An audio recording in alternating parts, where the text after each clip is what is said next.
穿越进了昆仑仙宗，本想着靠现代头脑横扫一切，谁知刚睁开眼就被推上了宗门淘汰台。因为原主就是个混日子的废物，3年只练到炼气1层，宗门大笔垫了底，成了本界头一个被点名淘汰的杂役弟子。我心里比谁都清楚，在这个妖兽遍地、魔道横行的修仙世界，被赶出昆仑就是送死。别说拜进别的宗门，就算只走出昆仑山门10里路，都可能被过路妖兽一口吞下。急得脑袋嗡嗡响，我猛地摸向衣襟里侧，不是什么玉扣，是半块磨得发亮的铜片，边上还留着我小时候咬出的牙印。这是我爹娘被天阴魔教徒砍死那天硬塞给我的唯一东西，也是我撑过这3年的念想。昨天在苏清寒炼剑场旁捡玉扣时，他不小心跟玉扣缠在了一起，我也鬼使神差全收了回来。没想到现在成了救命稻草，我连滚带爬冲去考核执事王德海的休息室，鞋都跑飞了一只，没敲门就撞了进去，哐当一声把铜片和玉扣全拍在桌上，手还在发抖，不是吓的，是刚才跑太急撞上门槛疼的。王德海正踢着牙翻名册，一眼瞥见玉扣，眼睛瞪得比铜铃还大，一把抓过去，指尖蹭着上面的连纹，口水都快流下来，又硬撑着摆架子。陆长生，你是不是活够了？私闯休息室还敢拿破烂来糊弄我？他吹胡子瞪眼，可攥玉扣的手紧得发白，指节都泛青了。我心里明镜似的，苏清寒是宗主的掌上明珠，这玉扣比他的命还值钱，而我那半块铜片看着不起眼，却是当年护着我躲过魔教徒追杀的护身符，他未必认得出来。我扑通跪下，额头使劲往地上磕，故意磕得咚咚响，还挤出2滴泪，装得比哭丧还惨。王执事，求您开恩，我这个炼气1层的废柴，杂役考核考了3次都没过，再被赶出去就得为山下的妖兽。我爹娘都死在魔教手里，我就想留在昆仑，哪怕扫茅房洗剑鞘都行，只要能活下去，能有机会报仇。说着眼泪真掉了下来，不全是装的。一想起爹娘倒在血泊里的样子，心就像被针扎一样疼。王德海眯起眼，手指在玉扣和铜片之间来回划了，心里算盘打得噼啪响。玉扣贪了怕苏清寒追究，不贪又心痒难耐，这废柴自己送上门，正好做个顺水人情。他装模作样叹口气，把玉扣塞进内袋，铜片扔回我面前。罢了，看你小子可怜，给你个差事，不用考杂役，待遇还比杂役强，就看你敢不敢接。我赶紧磕头，磕得额头通红，心里却骂开了，老东西准没好事，可老子没得选，丹顶峰禁地缺个首顶的，待遇跟外门弟子一样，不用被淘汰。王德海嘴角勾起一丝坏笑，眼底藏着狠劲，我心里一沉，差点骂出声。昆仑上下谁不知道，丹顶峰禁地就是个死局，里面不光有邪异的丹顶，还有吃人的噬灵虫，进去的弟子连骨头都剩不下。可我转念一想，留在这儿也是死，不如去闯一闯，说不定还能捡条命，甚至找到报仇的机缘。一咬牙，我去。他扔过来一块漆黑的令牌，上面顶纹狰狞，冰得我指尖发麻。我刚要走，门外传来一个愣头青弟子的声音：“师傅，钱师兄说了，必须把陆长生赶出去，您怎么还给他安排差事？”王德海立马压低嗓门，阴森森地说：“你懂个屁！那禁地是死局，这废柴炼气1层，撑不过3天就会被噬灵虫啃光，到时候神不知鬼不觉。钱师兄那边也能交代，还能吞了这玉扣，一举2得。可钱师兄为啥非要杀他？一个废柴，连苏师姐的边都碰不到，蠢货！”王德海冷笑一声，当年陆长生和苏清寒是一个村的，全村就他俩活下来。钱师兄追苏清寒追得发疯，把陆长生当成了眼中钉，不除掉他能安心吗？我站在门外，浑身血液像冻住了，拳头攥得咯咯响，指甲嵌进掌心，渗出血来也不觉得疼。原来不是我运气好，是他们联手把我往死路上逼。钱浩宇、王德海，我在心里狂吼，眼泪混着血水往下掉。爹娘的仇还没报，我不能死！我死攥紧令牌，把那半块铜片塞进怀里，指尖传来铜片的温热。忽然想起爹娘说过铜片里藏着生机，我压下满腔怒火，装作什么都没听见，转身朝丹顶峰走去。我走到青铜大门前，刚要敲门，大门就吱呀一声自己开了。一个衣衫破烂、头发花白的老人坐在门口小板凳上，手里拎着酒葫芦，正一口接一口灌酒。他抬眼看我一下，面无表情地说：“小子走错地方了，这里不是你该来的，赶紧滚！”我连忙恭恭敬敬递上令牌，说：“前辈晚辈陆长生是新来的首顶弟子，这是王执事给我的令牌。”老人接过令牌扫了一眼，随手扔还给我，冷笑道：“看来你是得罪了什么人，被扔到这里当替死鬼了。”我心里一惊，果然被我猜中了，故作疑惑地问：“前辈这话怎么说？难道首顶弟子不是什么好差事吗？”老人喝口酒，叹气道：“好差事，这可是昆仑最要命的差事。丹顶峰禁地藏顶3000封存法器过万，其中大部分是沾了无数生魂的邪顶邪气。首顶弟子每天跟这些东西打交道，稍有不慎就会被单独侵蚀，或者被气煞反噬，死无全尸。之前的首顶弟子活得最久的也才半年，你一个炼气1层的废物，能撑过3天就算你命大。”我心里一沉，比想的还危险，但是已至此也没退路。我深吸口气说：“既来之则安之，既然接了令牌，就不会反悔，还请前辈多多指教。”老人上下打量我一番，似乎有点意外：“你小子倒是有几分骨气，不过别叫我前辈，听着别扭，以后喊我罗师兄就行。”我愣了一下，看着他满头白发、满脸皱纹的样子，怎么看都有70、80岁，居然让我叫他师兄。罗师兄好像看穿了我的心思，自嘲地笑了笑：“我今年才25岁，比你大不了几岁，变成这副鬼样子，都是拜这些邪顶邪气所赐。”我大吃一惊，25岁怎么可能看着比我爷爷还老？罗师兄没多解释，只是站起身说：“跟我进来吧，我给你讲讲规矩。”我跟着罗师兄走进青铜大门，里面是个巨大的殿堂，大殿里整齐排列着一排排石台，每个石台上都放着一尊药鼎或法器，一眼望不到头，起码有几千件。有些药鼎看着朴实无华，却散发着淡淡丹香；有些法器光芒四射，透着强大的气息；还有一些鼎器通体漆黑，散发出浓烈煞气，光是看一眼就让我浑身发冷，仿佛有无数双眼睛在盯着我。突然，大殿角落一尊黑色药鼎猛地一震，一道漆黑丹焰如同毒蛇般瞬间朝我射来，速度快得惊人，我根本来不及反应，我吓得闭上眼，以为自己死定了。可等了半天啥也没发生，睁开眼发现那道丹焰停在我眉心前1寸的地方，然后缓缓消散在空气中。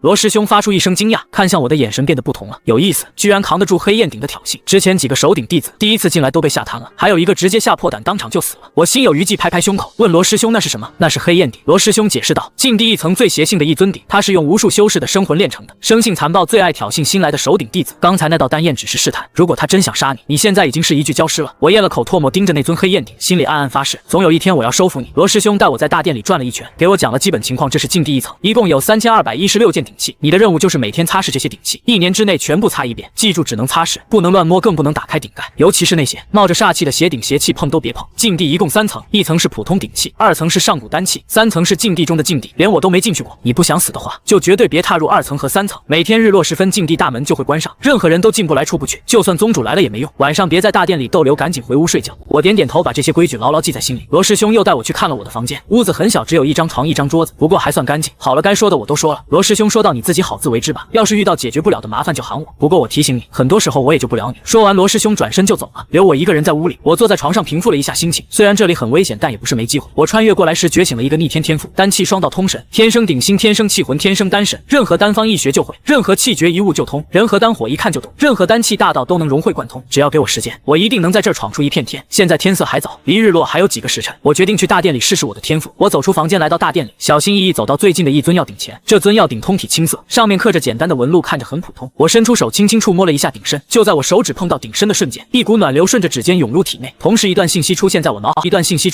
海里。鼎名青纹鼎，材质玄铁，重量3斤2两，锻造者无名杂役，锻造时间3年前，锻造方法百炼锻造法，适用丹火清源木火，可炼制丹药，一品回春丹，一品聚气丹。果然我的天赋真有用，我心里一阵狂喜。虽然这些信息没啥大用，但这证明了我的天赋是真实存在的。我深吸一口气，掀开了青纹鼎的鼎盖，一股淡淡药香扑面而来，没有任何丹毒或煞气。这是一尊刚炼出来不久的新鼎，还没炼过丹药，所以很安全。就在我掀开鼎盖的瞬间，又一股暖流涌入我体内，这股暖流比刚才更强烈，顺着经脉游走，最后汇入丹田。我能清晰感觉到炼气一层的瓶颈松动。我闭上眼，运转起昆仑仙宗的基础心法引气诀，原本晦涩难懂的心法，此刻变得无比清晰，体内的灵气运转速度越来越快。仅仅过了1刻钟，我就突破到了炼气2层。我睁开眼，脸上露出难以置信的表情。原主修炼了3年才到炼气1层，我居然只用了1刻钟就突破到炼气2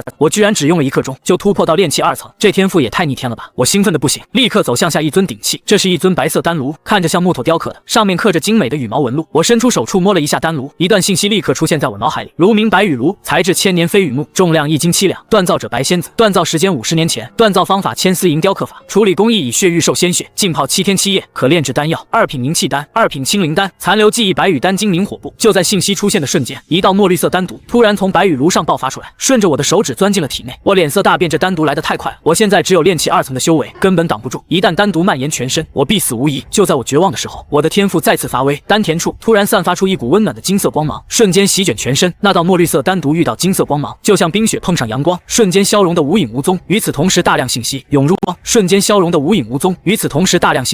入我的脑海。一个白衣飘飘的女子出现在我意识里，她手持白羽炉，正在炼丹，她的手法飘逸灵动，控火步伐宛若惊鸿，每一个动作都蕴含着大道之理。仅仅过了片刻，我就完全掌握了白羽丹精和凝火，而且在丹气双道通神的天赋加持下，我对这2门功法的理解甚至超过了他的创造者白仙子。我尝试着运转凝火步，身体瞬间变得轻盈无比，一步踏出就到了3丈之外，速度比原来快了10倍不止。我又尝试着运转白羽丹精，脑海里立刻浮现出无数丹方，从1品到3品应有尽有，而且每个丹方的炼制步骤、火候控制药材配比都清晰的仿佛我已经练过成千上万次。我激动的浑身发抖，这哪是手顶弟子的差事，这简直是天大的机缘。这里的每一尊鼎器都藏着一位前辈的毕生所学，只要我把这些鼎器全部擦一遍，就能学到无数丹方和气诀，到时候我还怕什么钱浩宇什么王德海？我立刻行动起来，开始擦拭大殿里的鼎器，每擦一尊鼎器，我就能得到他的信息。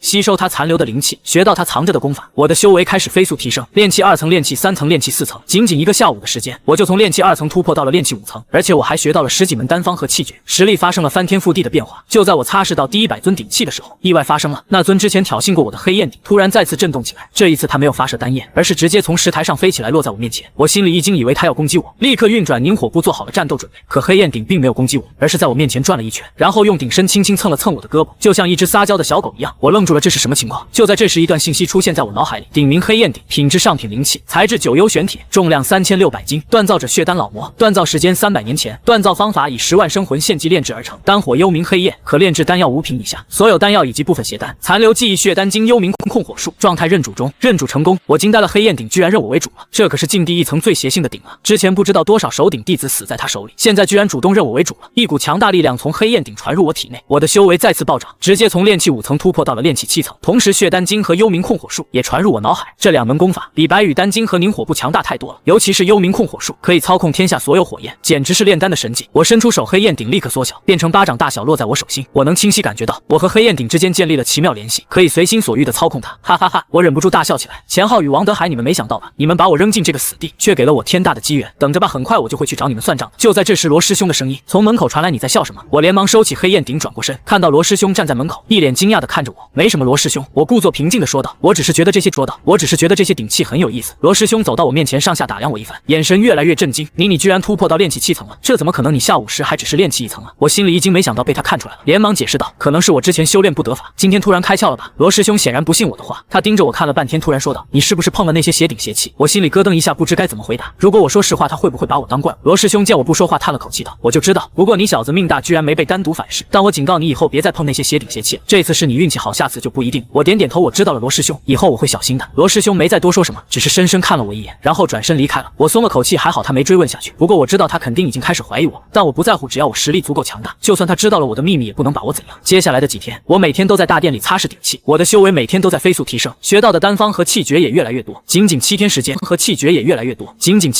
我就擦了1000多尊鼎器，修为突破到了筑基期。要知道，昆仑仙宗的杂役弟子平均要修炼10年才能到筑基期，内门弟子也要3-5年，而我只用7天，而且我还学到了上百门丹方和气诀，炼丹术和炼气术都达到了宗师级别。现在的我，哪怕是丹顶峰的长老，在炼丹术上也未必是我的对手。这天晚上，我正在屋里修炼，突然听到外面传来一阵轻微脚步声，我心里一动，立刻收敛气息，假装睡着了。房门被轻轻推开，3个黑衣人悄无声息走进来，手里攥着寒光闪闪的匕首，朝我床边摸来。我心里冷笑，果然来了，钱浩宇肯定是听说我还没死，派人来杀我了。就在匕首快刺到我时，我猛地睁眼，运转凝火步，瞬间出现在他们身后。3个黑衣人一愣，显然没想到我醒了，而且速度这么快，杀了他！为首黑衣人低喝一声，转身朝我刺来。我冷哼一声，手指一弹，一道黑色火焰从指尖射出，瞬间击中为首黑衣人。黑衣人发出一声惨叫，身体瞬间被黑焰为首黑衣人。黑衣人发出一声惨叫，身体瞬间被黑焰吞噬，仅仅几秒钟就化为灰烬，连骨头都没剩下。另外2个黑衣人吓得魂飞魄散，转身想跑，我怎么可能让他们跑掉？我双手结印，低喝一声，黑焰出，黑焰鼎立刻从我怀里飞出，变大数倍，喷出2道黑色火焰，瞬间追上那2个黑衣人。又是2声惨叫，2个黑衣人也化为灰烬。整个过程不到10秒，3个杀手就被我解决了。我走到为首黑衣人刚才站的地方，捡起一块令牌，令牌上刻着一个钱字，果然是钱浩宇派来的。我眼神冰冷，钱浩宇，你3番5次想置我于死地，这笔账是时候算了。第2天一早，我就离开了丹顶峰禁地，朝外门弟子的住处走去。我要去找钱浩宇算账。路上的弟子看到我，都露出惊讶表情。那不是陆长生吗？他不是被逐出师门了吗？怎么还在这儿？听说他被王执事安排去丹顶峰禁地当首顶弟子了，没想到他还活着。切，活着又怎样？一个炼气1层的废物，就算活着也是个笑话。我没理会他们的议论，径直朝钱浩宇住处走去。钱浩宇的住处是外门弟笑话。我没理会他们的议论，径直朝钱浩宇住处走去。钱浩宇的住处是外门弟子中最好一个单独的小院。我走到院门口，一脚踹开了院门。钱浩宇给我滚出来！我大喝一声，院子里的几个弟子被吓了一跳，纷纷转头看向我。陆长生，你居然敢来这儿！一个弟子认出我，冷笑道：“你是不是活腻了？”我没理会他，目光扫过院子，看到钱浩宇正坐在凉亭里喝茶。钱浩宇放下茶杯，抬起头看到我，脸上闪过一丝惊讶，随即变成嘲讽：“哟，这不是我们的废物陆长生吗？你居然没死在丹顶峰禁地，真是命大啊！”我一步步走向他，冷冷说道：“钱浩宇，你派去杀我的3个人已经被我杀了，现在该轮到你了。”钱浩宇哈哈大笑起来：“就凭你一个炼气1层的废物，我一根手指就能捏死你！”他身边的几个弟子也跟着大笑起来，仿佛听到了天大的笑话。是马，我嘴角勾起一抹冷笑，身上的气息瞬间爆发出来，筑基期的威压席卷全场，院子里的笑声戛然而止。钱浩宇脸上的笑容瞬间凝固，他难以置信地看着我。筑基期，这怎么可能？你7天前还只是炼气1层。院子里的其他弟子也都惊呆了，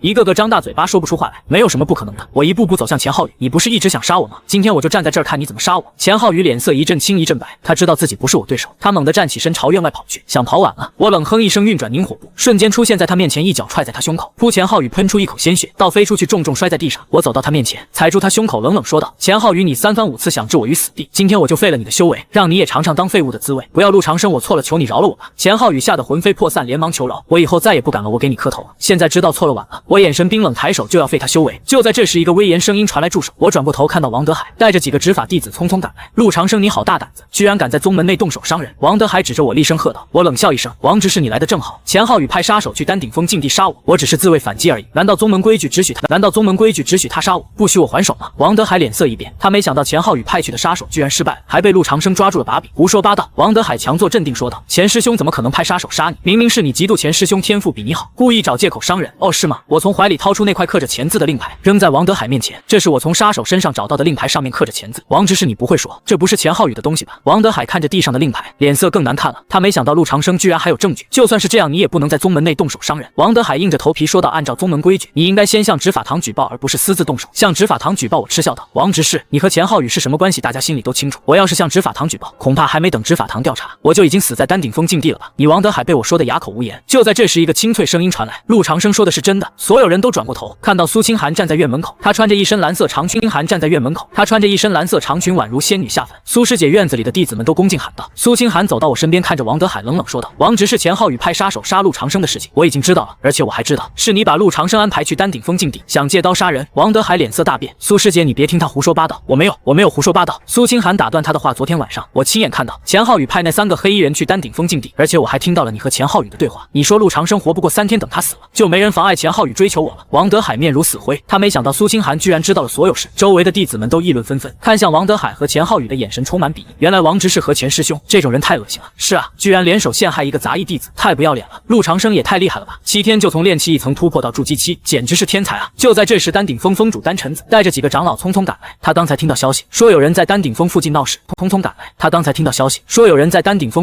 就立刻赶了过来。发生什么事了？丹晨子沉声问道。苏清寒把事情的经过一五一十告诉了丹晨子。丹晨子听完脸色变得非常难看。王德海，你身为考核执事，居然滥用职权，勾结弟子陷害同门，你可知罪？丹晨子厉声喝道。王德海扑通一声跪在地上，磕头如捣蒜。峰主饶命，我知道错了，我一时糊涂才会做出这种事，求峰主给我一次改过自新的机会。丹晨子冷哼一声，宗门规矩不容徇私，来人把王德海和钱浩宇拿下，废去修为，逐出师门。几个执法弟子赶紧跑过去，把王德海和钱浩宇按住。不要啊，峰主饶命！两人拼命挣扎，哭喊求饶，但执法弟子根本不手软，直接废掉他们的修为，然后拖了出去。周围的弟子纷纷叫好。丹晨子转过头看着我，脸上露出和蔼笑容，说：“陆长生，你受委屈了，没想到你有这样的天赋，7天就冲到筑基期，真是难得的好苗子。”我连忙拱手说：“峰主过奖了，只是运气好罢了。”丹晨子摇头说：“运气也是实力，我看你对丹气……峰主过奖了，只是运气好罢了。”丹晨子摇头说：“运气也是实力，我看你对丹气之道很有悟性，不如拜我为师，加入丹顶峰吧，我保证把你培养成丹气大师。”周围弟子都羡慕极了。丹晨子是昆仑第1炼丹师，能当他徒弟是做梦都想不到的事。我却摇了摇头说：“多谢峰主好意，但我已经是丹顶峰禁地的首顶弟子，我想继续留在禁地。”所有人都愣住了。丹晨子也没想到我会拒绝他。陆长生，你可想清楚了？丹晨子说道：“拜我为师，你就能拿到最好的资源和指点，前途不可限量。留在禁地不光危险，还没前途。”我笑了笑说：“峰主，我觉得禁地才最适合我，而且我相信就算没您指点，我也能成为丹气大师。”丹晨子深深看了我一眼，好像明白了什么，他点点头说：“好有志气，既然你坚持，我也不勉强。以后禁地的资源你随便用，遇到什么困难随时来找我。”多谢峰主，我拱手道。丹晨子带着长老们走了。苏清寒走到我身边，笑着说：“陆长生，你真厉害，没想到几天不见你就这么强了。”我看着心里涌上一股暖意，这世上只有他是真心对我好。清寒，谢谢你刚才帮我。我说道。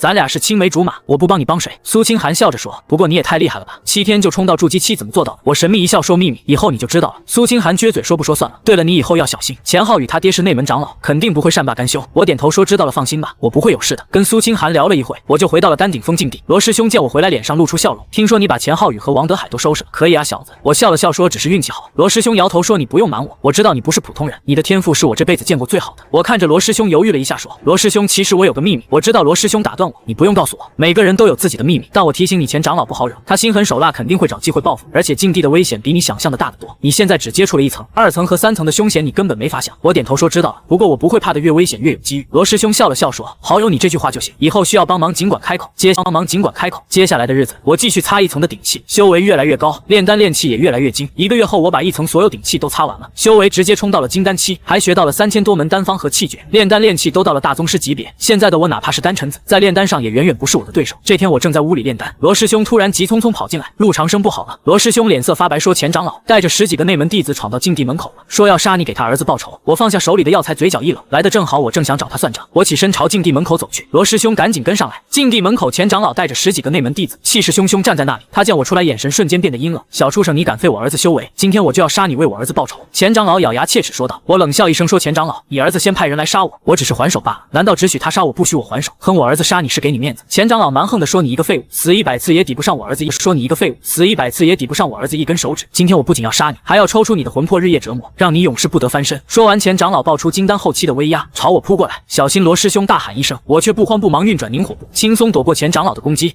钱长老惊讶一声，没想到你能躲过我的攻击，但没用，今天你必死无疑。钱长老再次扑来，手里多了把长剑，剑气纵横朝我刺来。我冷哼一声，心念一动，黑焰鼎从怀里飞出，挡在面前。当长剑刺在黑焰鼎上，巨响一声，火星四溅，钱长老被震得后退，手臂发麻。上品灵气，钱长老满脸震惊，你怎么会有上品灵气？我没理他，直接操控黑焰鼎砸过去。黑焰鼎在空中变大数倍，带着万钧之力砸向钱长老。钱长老脸色大变，赶紧举剑抵挡。轰一声巨响，长剑瞬间断裂，黑焰鼎重重砸在他胸口，钱长老喷出一口血倒飞出去，重重摔在地上。他带来的10几个内门弟子吓得魂飞魄散，转身就要跑，想跑我冷哼一声，双手结印，万火焚天。转身就要跑，想跑我冷哼一声，双手结印，万火焚天。无数道黑色火焰从我手中射出，瞬间追上那些内门弟子，惨叫声此起彼伏，短短几秒，10几个人全化成灰烬。我走到钱长老面前，踩住他胸口，冷冷说：“钱长老，你刚才说要把我魂魄抽出来日夜折磨，现在你觉得还有可能吗？”钱长老面如死灰，没想到我这么强，他挣扎着说：“陆长生，我是宗门长老，你不能杀我，你杀了我，宗门不会放过你，宗门不会放过我。”我嗤笑道：“你私带弟子闯禁地，想杀首顶弟子，按宗门规矩本就该杀，我杀你是替天行道，宗门只会讲我，不会罚我。”说完，我抬手一道黑色火焰射出，瞬间吞没了钱长老，解决了钱长老。我转过身，看到罗师兄一脸震惊看着我：“你居然到金丹期了？”罗师兄难以置信地说：“这才1个月啊。”我笑了笑说：“运气好而已。”罗师兄摇头说：“你这不是运气好，简直是妖孽。”就在这时，禁地深处突然传来巨响，整个禁地都在摇晃，像地震一样。怎么回事？我脸色一变，罗师兄脸色也变了不好，是禁地3层的封印松动了。禁地3层的封印，我疑惑地问。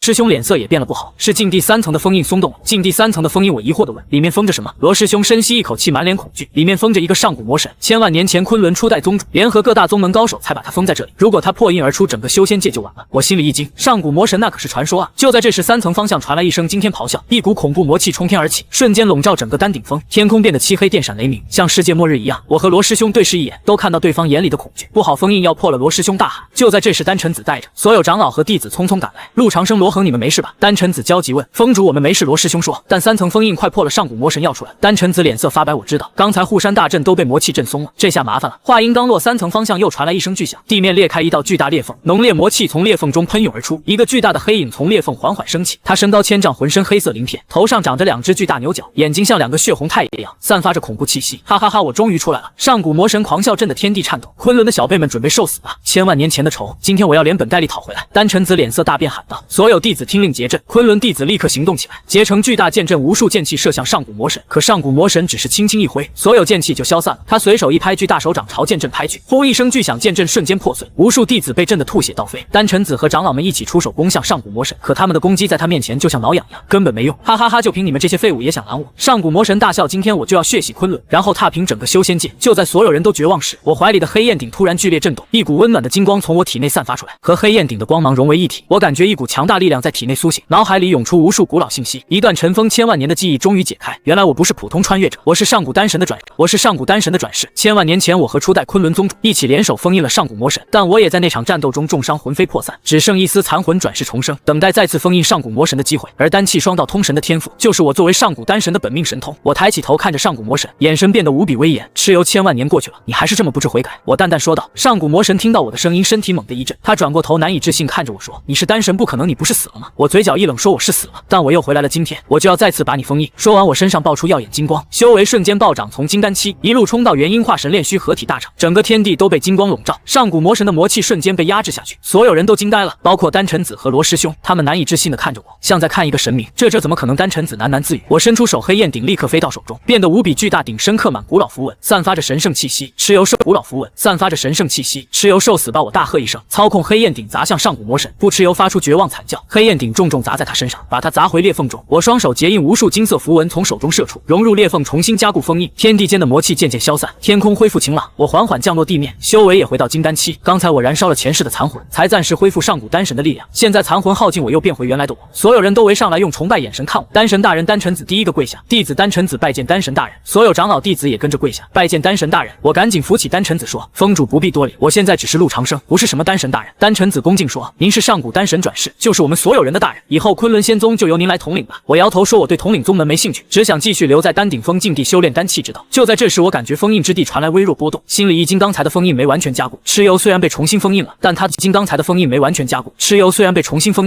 的力量没削弱多少，用不了多久他还会再破印而出，而且我能感觉到到天阴魔教的人已经在赶来的路上，他们肯定是感应到蚩尤的气息，想来释放蚩尤统治整个修仙界。一场更大的危机正在悄悄逼近。我抬起头望向远方的天空，眼神变得无比坚定。蚩尤天阴魔教，你们等着吧，我一定会尽快恢复实力，下次见面彻底消灭你们。我抬头望向远方，天上还残留魔气。丹晨子跪在我面前，身后是所有昆仑弟子。我扶起丹晨子，摇头说：“我只是普通弟子，不想统领宗门。”丹晨子不敢多说，只说所有资源随我用。我提出要进第2层的权限，丹晨子脸色瞬间变了。他说2层比1层凶险10倍，进去九死一生。但我坚持要进去修炼，丹晨子只能点头答应，还派了10个内门弟子守在禁地门口保护我。罗师兄走到我身边说要陪我一起进去，我摇头让他留在外面，帮我盯着天阴魔教。罗师兄犹豫一下答应了，只说有危险就喊他。我转身走进青铜大门，直奔禁地2层入口。入口只说有危险就喊他。我转身走进青铜大门，直奔禁地2层入口。入口处刻着血色符文，散发着浓烈煞气。我伸手触摸符文，金色光芒从指尖涌出，符文瞬间变得温顺。入口石门缓缓打开，一股热浪扑面而来，里面比1层更昏暗，到处是燃烧的丹火。石台上的鼎器更古老，煞气比1层重了100倍。我走到最近的一尊鼎前，通体赤红，冒着火焰，伸手触摸鼎身，信息立刻涌入脑海。鼎名赤焰鼎，品质中品灵气，材质赤炎金，锻造者赤炎真人，锻造时间800年前，可炼制4品到6品丹药，残留赤炎控火术。就在这时，一道赤焰射出，直奔我内心。我运转幽冥控火术，赤焰瞬间停在半空，然后乖乖绕着我转圈。赤焰鼎震动着，发出嗡鸣，主动飞到我面前认主。我心中大喜，收下赤焰鼎，一股暖流涌入丹田修为，直接突破金丹中期。这是我进2层后的第一个收获。我继续往前走，沿途的鼎器纷纷震动，有的主动认主，有的攻击我。可在我的丹神天赋下，所有攻击都化为乌有。每收服1尊鼎器，修为就涨1分。不到半天，我就收服了50多尊鼎，学到了上百种新丹方，炼丹术也更上一层。就在我走到2层中央时，一尊巨大的青铜鼎挡住了去路。这鼎比黑焰鼎大10倍，上面刻满妖兽图案，散发着恐怖的威压。我刚靠近就感觉气血翻涌，呼吸困难。可我没有后退，反而伸手触摸鼎身。就在指尖碰到的瞬间，无数妖兽嘶吼响起，一道道虚影从鼎中飞出，朝我扑过来。我心念一动，黑焰鼎飞出，喷出黑焰抵挡。可妖兽虚影不怕火焰，直接穿过黑焰扑向我。我运转凝火步快速躲闪，同时运转丹神之力，金色光芒笼罩全身。妖兽虚影碰到金光，瞬间惨叫着消散。这时鼎的信息涌入脑海，鼎名万寿鼎，品质上品灵气，材质万年青铜，加万寿精血，锻造者万寿道人，锻造时间1200年前，可炼制寿丹妖丹，残留记忆万寿炼妖诀，认主条件是收服万寿虚影。我心中了然，原来刚才的虚影是考验。我运转万寿炼妖诀，双手结印，万寿炼妖诀双手结印，朝万寿鼎打出一道道法诀。万寿鼎剧烈震动起来，更多妖兽虚影飞出。我一边躲闪一边收服，足足用了1个时辰才把所有虚影收服。万寿鼎发出一声轰鸣，缩小飞到我的手心，认主成功。一股庞大力量涌入体内，我的修为直接突破金丹后期。我心中大喜，这万寿鼎比黑焰鼎还实用，以后收服妖物就靠它了。我继续在2层探索，又收服了几十尊鼎器，修为稳定在金丹后期巅峰，距离元婴期只有1步之遥。就在这时，我听到禁地门口传来打斗的声音，心中一惊，立刻收起鼎器朝门口赶去。刚到1层就看到罗师兄正和几个黑衣人打斗，罗师兄已经受伤，嘴角流着血。那几个黑衣人修为不低，都是金丹初期。罗师兄渐渐落了下风，眼看就要被斩杀。我冷哼一声，黑焰鼎瞬间飞出，喷出一道黑焰，直奔其中一个黑衣人。那黑衣人来不及躲闪，瞬间被烧成灰烬。剩下的黑衣人脸色大变，转身想跑。我操控万寿鼎，放出大变，转身想跑。我操控万寿鼎，放出几只妖兽虚影拦住去路，几步走到他们面前，冷冷看着。黑衣人知道跑不掉，对视一眼，一起扑过来。我随手一挥，几道火焰射出，瞬间解决了他们。走到罗师兄身边，拿出一颗回春丹给他。罗师兄服下丹药，脸色好多了。他说这些人是天阴魔教的，刚才突然闯进来，想偷禁地的邪鼎。我检查大殿，发现少了3尊邪鼎，都是1层最邪性的。我心里一沉，天阴魔教果然来了，而且动作这么快。罗师兄说他们还有同伙，刚才跑了一个，应该是回去报信了。我点头说知道了，让罗师兄先去养伤，我去通知丹晨子。走出禁地，直奔丹顶峰主殿。丹晨子正和长老们开会，商量应对天阴魔教。见我进来，立刻起身。我把刚才的事说了一遍。丹晨子脸色大变，说天阴魔教果然来了，而且已经混进昆仑。我说他们偷了3尊邪鼎，肯定是用来解蚩尤封印。丹晨子说那怎么办？现在昆仑防御还没做好。我说不用慌，我有办法对付他们，不过需要丹顶峰所有炼丹师配合我。丹晨子立刻答应说所有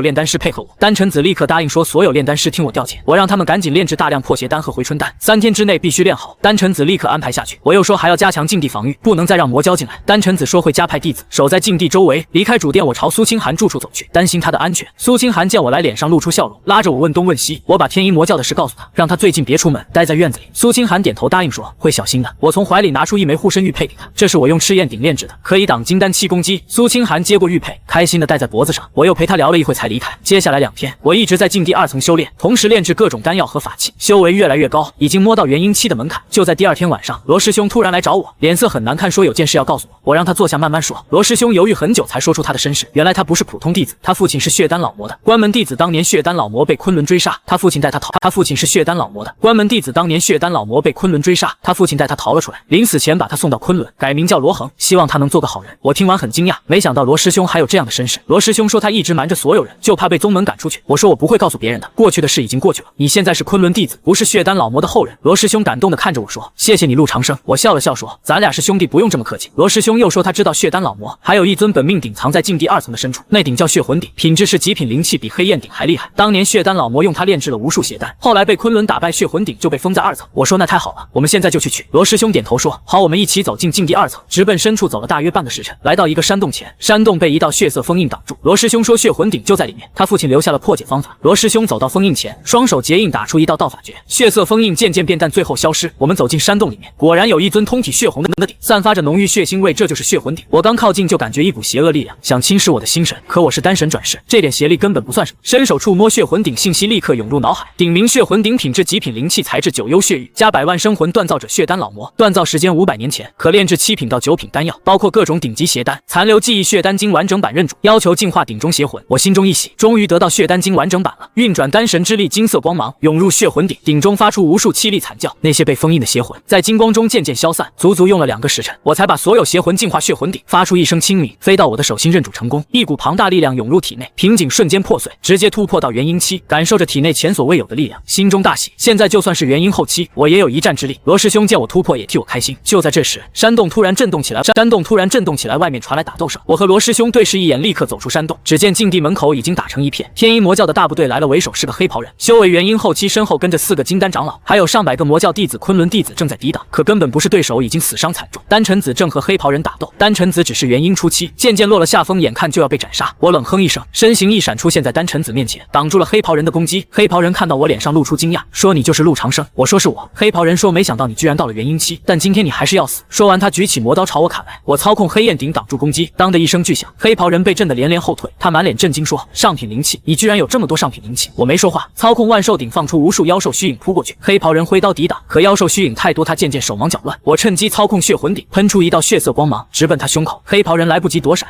直奔他胸口。黑袍人来不及躲闪，被血色光芒击中，喷出一口血，倒飞出去我几步，走到他面前，踩住他胸口，冷冷看着。黑袍人咬牙说：“你别得意，我们魔帝大人很快就会来救我，到时候你们都要死。”我冷笑说：“你们魔帝来不了了。”说完，手指一弹，一道黑焰射出，结束了他的性命。剩下的魔教弟子见教主被杀，吓得魂飞魄散，转身想跑。我操控3尊鼎器同时发动攻击，黑焰、血色光芒，还有无数妖兽虚影瞬间席卷战场。不到1刻钟，所有魔教弟子都被解决，丹晨子和昆仑弟子都看呆了，过了好久才反应过来，纷纷欢呼起来。我走到丹晨子身边说：“魔教的大部队应该还在后面，我们要尽快做好准备。”丹晨子点头说：“我立刻安排弟子加强昆仑防御。”就在这时，我感觉到一股熟悉的气息从丹顶峰主殿传来，心中一惊，立刻朝主殿赶去。刚到主殿门口，就看到一个长老正拿着匕首刺向苏清寒。苏清寒吓得脸色发白，根本来不及躲闪。我心中大怒，身形一闪，出现在苏清寒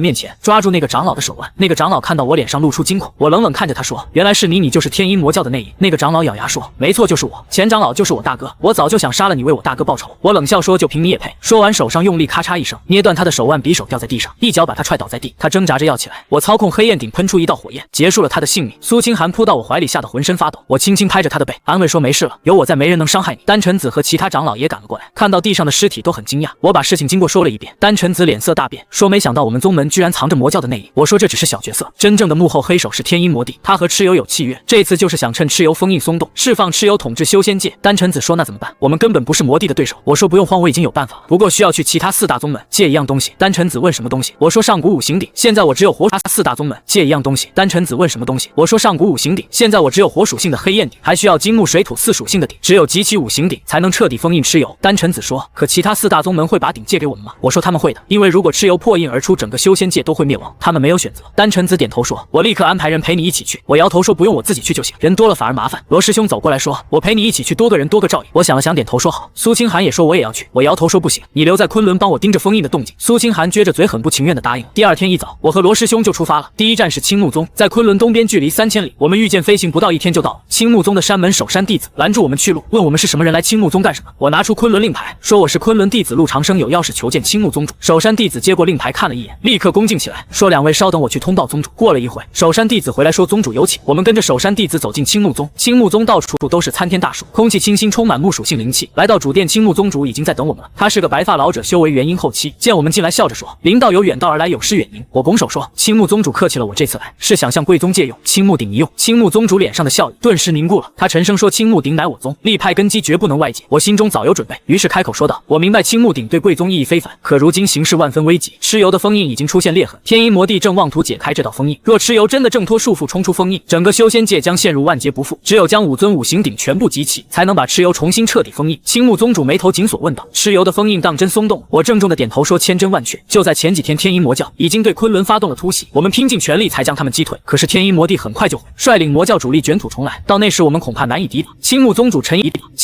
沉吟良久才开口：“可青木鼎是我宗赖以生存的根基所在，若借给你，我宗实力必然大损。”我连忙说：“我只需借用一段时间，封印蚩尤之后必定立即归还，而且我可以为贵宗炼制10枚9品破邪丹当作酬谢。”青木宗主的眼睛顿时亮了起来，他惊讶地问道：“你能炼制9品丹药？”我点头说：“是的，如今我的炼丹术已经达到了大宗师的水准。”青木宗主立刻笑容满面地说：“好，那我就答应你，不过你得先帮我把这些破邪丹炼制出来。”我点头应允说：“没问题，现在就可以动手炼制。”青木宗主马上吩咐弟子去准备炼丹所需的各种药材。我在青木宗的丹房里面花费了一整天的时间，成功炼制出10枚9品破邪丹。青木宗主接过丹药后欣喜若狂，毫不犹豫地把青木鼎交给了我。青木鼎是一件木属性的极品灵器，其品质与黑焰鼎不相上下。我收下青木鼎，心里十分欢喜。如今我已经拥有2尊宝鼎了。我和罗师兄告别了青木宗主，动身前往下一个宗门，那就是位于西方的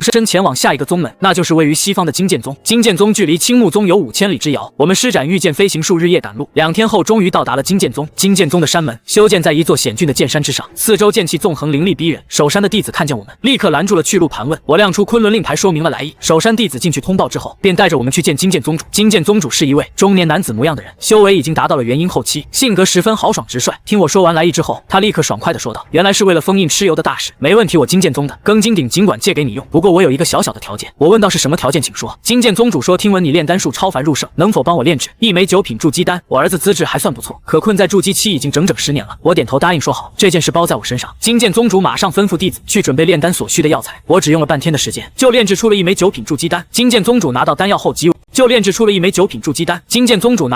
极为高兴，立刻就把庚金鼎借给了我。现在我已经集齐了3尊宝鼎，我和罗师兄辞别了金剑宗主，朝着下一个宗门碧水宗进发。碧水宗坐落在昆仑的南边，是一个只收女弟子的门派，距离金剑宗大约有4000里路程。我们御剑飞行了1天半才到达。碧水宗的山门建在一片辽阔的湖心中央，四周弥漫着浓郁的水属性灵气。守山的弟子全部都是女子，他们看见我们2个男人，脸上立刻露出了警惕的神色。我出示昆仑令牌说明了来意，守山弟子进去通报后，便带着我们去面见碧水宗主。碧水宗主是一位容貌极美的女子，看上去只有30多岁的样子，修为同样达到了元婴后期。她听完我的来意后皱眉说道：“碧水鼎是我宗的镇宗之宝，绝对不能外借，况且我宗向来不与男子有任何往来，你们2位还是请回吧。”我早就料到他会这样说，于是开口劝说到碧水宗主：“如今情况万分紧急，如果蚩尤真的破风而出，碧水宗也无法独善其身，我可以帮贵宗解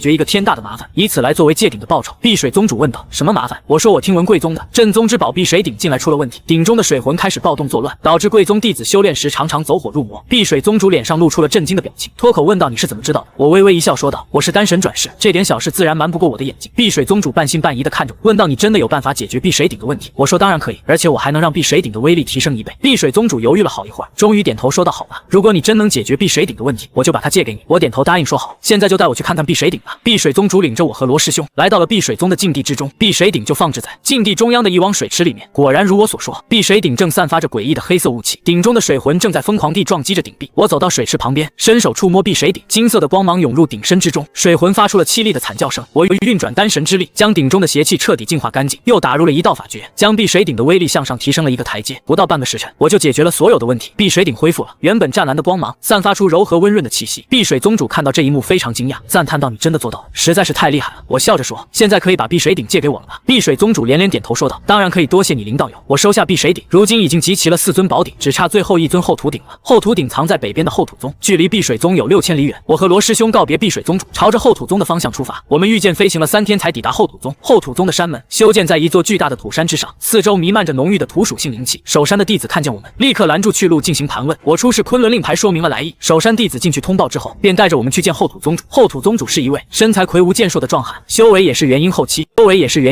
他听完我的来意后，立刻说道：“后土鼎可以借给你用，不过我有一个条件。”我问道：“什么条件？请讲。”后土宗主说：“我听说你收服了万寿鼎，能否帮我收服我宗后山里的那只千年土龙？他经常跑出来捣乱，伤害我宗无辜的弟子。”我点头答应说好，这件事没问题。后土宗主立刻带着我们来到后山，后山有一个巨大的山洞，千年土龙就住在山洞深处。我们刚到洞口，就听到一声震天的咆哮，一只体型巨大的土龙从山洞里冲了出来，它身长足有100丈，浑身覆盖着土黄色的坚硬鳞片，散发着金丹后期的强大威压。后土宗主指着土龙说道：“就是他在捣乱。”我笑了笑说：“看我的吧。”我操控万兽鼎，放出几只妖兽的虚影，朝着土龙猛扑过去。土龙咆哮着与那些妖兽兽虚影缠斗在一起。我趁机运转万兽炼妖诀，打出一道道法诀落在土龙身上，土龙渐渐变得温顺起来，最后乖乖的趴在地上表示臣服。后土宗主看到这一幕非常高兴，连声说太感谢你了，林道友，我终于不用再担心。说太感谢你了，林道友，我终于不用再担心这家伙捣乱了。说完，他立刻就把后土鼎借给了我。现在我终于集齐了上古五行鼎，我心中大喜过望，终于可以回去彻底封印蚩尤了。我和罗师兄告别后土宗主，立刻动身朝着昆仑赶去。我们施展御剑飞行数日，夜兼程，5天后终于回到了昆仑。刚到昆仑山门，就看见天空被浓重的魔气所笼罩，丹晨子正带领着弟子们与天阴魔帝率领的魔教大军展开激烈的厮杀。天阴魔帝的修为已经达到了化神期，实力非常恐怖，丹晨子和诸位长老联手都不是他的对手。昆仑一方已经死伤惨重，苏清寒也在战场上拼杀，他正在与一名魔教长老激战，渐渐落入了下风，眼看就要被对方斩杀。我心中勃然大怒，立刻操控五行鼎朝天阴魔帝狠狠砸去。天阴魔帝看见五行鼎，脸上露出了震惊的神色，脱口说道：“五行鼎，你居然集齐了五行鼎！”我说：“没错，今天就是你的死期。”天阴魔帝冷哼一声说道：“就算你集齐了五行鼎，也不是我的对手，我可是化神期的。”说道：“就算你集齐了五行鼎，也不是我的对手，我可是化神期的强者。”说完，他举起手中的魔剑，朝我猛劈过来。我操控五行鼎结成一座五行大阵，稳稳地挡住了他的攻击。五行大阵威力无穷，天阴魔帝的攻击根本无法破阵。我趁机运转丹神的全部力量，将这股力量注入五行鼎中。五行鼎爆发出耀眼的五色光芒，朝着天阴魔帝击射而去。天阴魔帝脸色大变，想要躲闪，可是已经来不及了。五色光芒击中了他的身体，他发出一声凄厉的惨叫，身体瞬间化为飞灰。剩下的魔教弟子看见魔帝已死，吓得魂飞魄散，纷纷跪地投降。我没有杀掉他们，只是废去了他们的修为，然后将他们驱逐出了昆仑。解决了魔教大军之后，我带着五行鼎来到禁地3层，蚩尤的封印已经快要彻底破碎了。蚩尤看见我发出一阵狂笑，说道：“丹神，你以为集齐五行鼎就能封印我吗？你太天真了。”我冷笑一声说道：“今天我不只要封印你，还要将你彻底消灭。”说完，我操控五行鼎结成了一个更加强大的五行封印阵，朝着蚩尤镇压下去。蚩尤咆哮着发动鼎结成了一个更加强大的五行封印阵，朝着蚩尤镇压下去。蚩尤咆哮着发动猛烈攻击，想要冲破封印阵的压制，可是五行封印阵威力无穷，他根本冲不出去。我运转丹神之力，不断加固封印，整整用了3个时辰，才将蚩尤彻底封印在地下深处。而且这次的封印比上次坚固了100倍，没有上万年的时间，他根本别想破封而出。封印完成之后，我长出了一口气，终于解决了这个天大的麻烦。罗师兄和丹晨子都围了上来，满脸欣喜地看着我。苏清寒扑进我的怀里，激动地哭了起来。我轻轻拍着他的后背，安慰他说：“没事了，一切都结束了。”接下来的日子里，昆仑恢复了往日的平静，我成了整个修仙界人人敬仰的英雄。各个宗门的掌门都来昆仑拜访我，想要拜我为师学习炼丹之术，可是我都一一拒绝了。我只想和苏清寒还有罗师兄一起在昆仑山上安安静静的修炼。这天我正在丹顶峰禁地专心炼制丹药，突然感觉到一股来自天外的强大气息。我心中一惊，抬头望向天空，只见天空中竟然出现了一道巨大的裂缝，一只巨大的眼睛从裂缝中显露出来，紧紧地盯着我看。我能感觉到这只眼睛的主人修为深不可测，比蚩尤还要厉害100倍不止。我握紧了手中的五行鼎，眼神变得无比坚定。不管你是谁，只要你敢来侵犯修仙界，我就一定会将你打败。我握紧了手中的五行鼎，那只巨大的眼睛在天空中停留了片刻，似乎正在仔细地打量着我。瞳孔之中翻涌着混沌的雾气，然后缓缓地向上升起，天空中的裂缝也随之闭合，仿佛什么都没有发生过一样。可是我知道，这不过是暴风雨前的宁静。一场比蚩尤和天阴魔帝更加可怕的危机正穿越时空的阻隔，朝着修仙界步步逼近。丹晨子走到我的身边，脸色苍白的像一张纸，声音都在发抖。刚才那到底是什么东西？我活了500多年，从来没见过如此恐怖的气息。我摇了摇头，语气凝重的说道：“我也不清楚他的具体身份，但可以肯定他来自传说中的上界，而且他的实力远在蚩尤和天阴魔帝之上。”罗师兄皱紧了眉头，握住了腰间的佩剑。上界难道那些古籍中记载的飞升之后的世界真的存在吗？我点了点头说道：“没错，我们所在的修仙界只是3000下界当中的一个，上面还有更加广阔的上界。刚才那只眼睛的主人就是上界的顶尖强者，他刚才是在探查我的实力，也是在探查整个修仙界的底蕴。”周围的昆仑弟子们听到这话都炸开了锅，他们从小就听着飞升的传说长大，却从来没有人相信上界真的会派人下来，一个个脸上都露出了震惊和恐惧的神情。苏清寒轻轻走到我身边，伸手握住了我的手，他的手心有些发凉，但眼神却无比坚定。陆长生，不管发生什么事情，我都会和你在一起。我转过头看着他，心里涌起一股暖流。我轻轻拍了拍他的手，笑着说：“放心吧，有我在，谁也别想伤害你，也别想伤害修仙界的任何人。”接下来的3天，整个修仙界都陷入了恐慌之中。天外巨眼出现的消息像长了翅膀一样，传遍了每一个角落，从繁华的修仙城镇到偏僻的山野村落，所有人都在议论这件事情。各个宗门的宗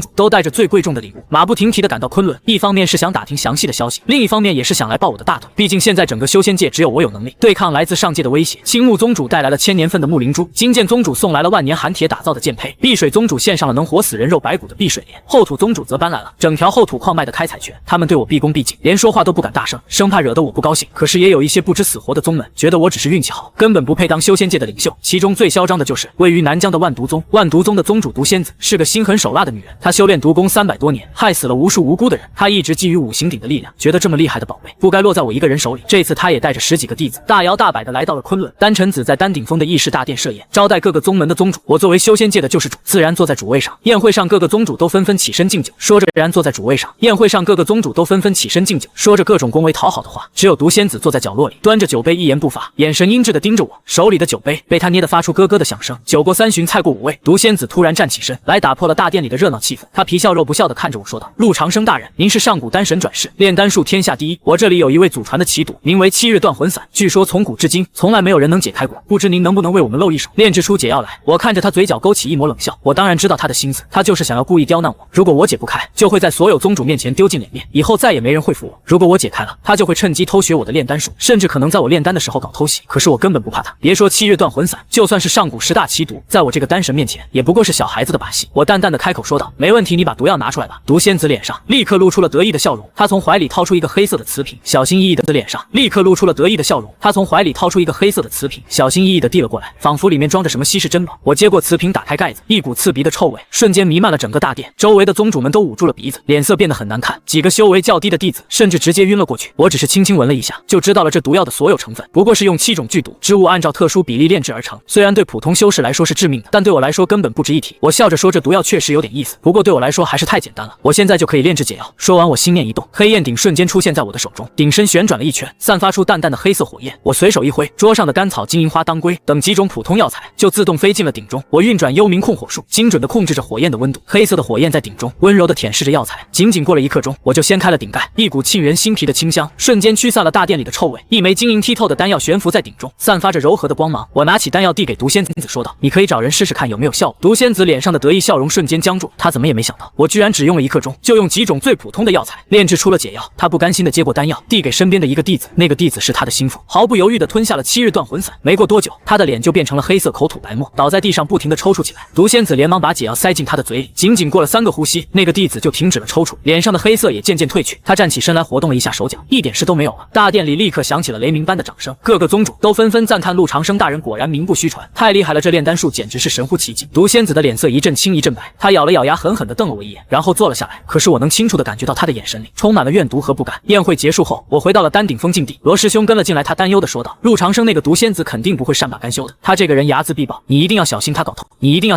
偷袭。”我点了点头说道：“我知道，他要是敢来，我就让他有来无回，正好杀鸡儆猴，让那些心怀不轨的人看看和我作对的下场。”果然，当天晚上3更时分，毒仙子就带着8个修为最高的弟子偷偷潜入了丹顶峰禁地。他们穿着黑色的夜行衣，避开了守山弟子的巡逻，直奔我存放五行鼎的房间。可是他们刚走到房间门口，就触发了我提前布下的五行焚天阵，无数道颜色各异的火焰从地面、墙壁、天花板同时喷了出来，瞬间形成了一个巨大的火龙，把他们困在了里面。毒仙子大吃一惊，连忙带着弟子躲闪。可是阵法的威力远超他们的想象，火焰的温度高得惊人，他们的护身罡气仅坚持了几秒钟就被烧得粉碎。3个弟子躲闪不及，被火焰直接吞噬，连惨叫都没来得及发出，就变成了一堆灰烬。毒仙子也被烧伤了左臂，黑色的衣服烧得破破烂烂，看起来狼狈不堪。就在这时，我从房间里走了出来，抱着胳膊冷冷地看着他：“毒仙子，你好大的胆子，居然敢夜闯丹顶峰！你好大的胆子，居然敢夜闯丹顶峰禁地，还想偷我的五行鼎！”毒仙子咬着牙恶狠狠地说道：“陆长生五行鼎是天下至宝，凭什么你一个人独占？有本事我们公平一战，谁赢了五行鼎就归谁。”我嗤笑一声说道：“公平一战你也配？你带着人偷偷摸摸来偷袭，现在居然跟我谈公平！再说了，就算是公平一战，你在我手里也走不过3招。”毒仙子被我说的恼羞成怒，他大喊一声：“一起上，杀了他！”剩下的5个弟子立刻抽出武器朝我扑了过来，我连动都没动，心念一动，万兽鼎从我的怀里飞到空中，变大了数倍，放出10几只凶猛的妖兽虚影朝那5个弟子扑去。那些妖兽虚影都是万兽鼎里封印的上古妖兽的残魂，每一只都有金丹期的实力，那5个弟子根本不是对手，仅几个回合就被妖兽撕成了碎片。毒仙子看到这一幕，吓得魂飞魄散，他知道自己不是我的对手，转身就想逃跑，可是我怎么可能让他跑掉？我运转凝火步，瞬间出现在他的身后，一脚踹在他的后背上，他像断了线的风筝一样飞了出去，重重的脚踹在他的后背上，他像断了线的风筝一样飞了出去，重重的摔在地上，喷出一大口鲜血。我几步走到他面前，踩住他的胸口，冷冷的说道：“念在你没有造成太大的损失，我今天不杀你，但我要废掉你的修为，让你再也没有能力去害人。”毒仙子吓得浑身发抖，连忙磕头求饶：“陆长生大人饶命啊！我知道错了，我再也不敢了，求你放过我吧，我愿意给你当牛做马。”我没有理会他的求饶，抬起手，一道金色的光芒射出，精准的废掉了他的丹田。他发出一声凄厉的惨叫，瘫倒在地上，眼神变得空洞无比。我对着外面喊道：“来人，把他拖出去，逐出昆仑，永远不许再踏入修仙界一步！”几个守山弟子立刻跑了进来，拖着毒仙子离开了。罗师兄走到我身边，看着毒仙子的背影说道：“你就这样放了他，会不会太便宜他了？他肯定还会报复的。”我摇了摇头说道：“杀了他反而会引起其他宗门的不满，说我滥杀无辜，废掉他的修为，已经是对他最大的惩罚。而且我总觉得他背后还有人指使，留着他说不定能引出更大的雨。接下来的半个月，又有3个不长眼的宗门想